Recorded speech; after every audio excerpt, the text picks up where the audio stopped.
Hello, good afternoon प्रिय श्रोतागण।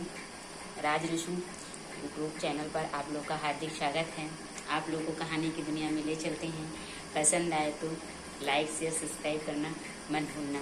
एक बार की बात है, एक गांव में एक बुद्धिमान व्यक्ति रहता है। वो अपनी बुद्धि से सारी कला को सीख लेता है। उसके पास हर कला रहती है, जैसे सिलाई करना, घर बनाना,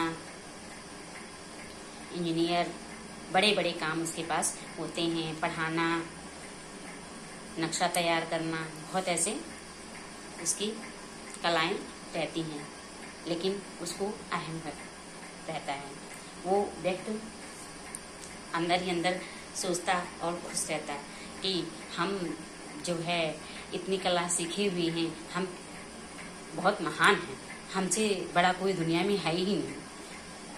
वो व्यक्ति एक दिन रास्ते में जा रहा होता है तो यही मन ही मन सोचता रहता है, मेरे से बड़ा कोई दुनिया में है ही नहीं है, मैं बहुत महान हूँ, हमारे पास प्रत्येक कलाएं हैं। और उस कलाओं को स्वयं ही अपने में सीमित रखता, दूसरे को नहीं बताता था, क्योंकि ये हमारी कलाएं दूसरे भी सीख लेंगे तो वो महान बन जाएंगे। जिस रास्ते से वो व्यक्ति जा रहा था बुद्धिमान, उसी रास्ते से महात्मा जी भिक्षाटन से वापस आ रहे थे और व्यक्ति से मुलाकात हुई। आपस में दोनों लोगों की वार्तालाप होने लगे। महात्मा ने कहा कि आप करते क्या हो? व्यक्ति बोला, मेरे पास प्रत्येक कलाएं हैं महात्मा जी, लेकिन मैं किसी को बताता नहीं हूँ। हम अपनी कलाओं से क्या नहीं कर सकते हैं? महात्मा मुस्कुराए और बोले, पुत्र, आपको अहंकार है, ये अहंकार आपको पतन की ओर ले जाएगा। महात्मा जी के शब्दों को सुनकर वो व्यक्ति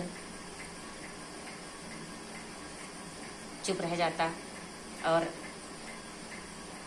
विचार कर मन ही मन पुनः महात्मा जी से बोला, महात्मा जी आप सही कह रहे हैं, आप कुछ उपाय बताइए जिससे हमारा अहंकार दूर हो जाए। महात्मा ने कहा, आपको मेरे आश्रम में आना होगा। वो व्यक्ति महात्मा जी के आश्रम दूसरे दिन जाता है और वहाँ पर उपदेश के पश्चात उसे ज्ञान प्राप्त होता है कि हमारे अंदर जो कलाएं होती हैं वो हमें दूसरों को प्रदान करना चाहिए, जिससे हमारी कलाएं में विकास होता है और दूसरे लोग सीख के अपना जीवन यापन करते हैं और मुझे अहंकार नहीं करना चाहिए। आज मुझे ज्ञान प्राप्त हो गया कि अहंकार से आज तक हम कुछ नहीं कर पाए। आज देखिए मैं सबको अपनी कलाओं का प्रचार करने लगा तो हमारा नाम हो गया। एक दिन वो व्यक्ति पूरी एरिया में बहुत बड़ा महान व्यक्ति के रूप में जाना जाता है। Okay, good bye.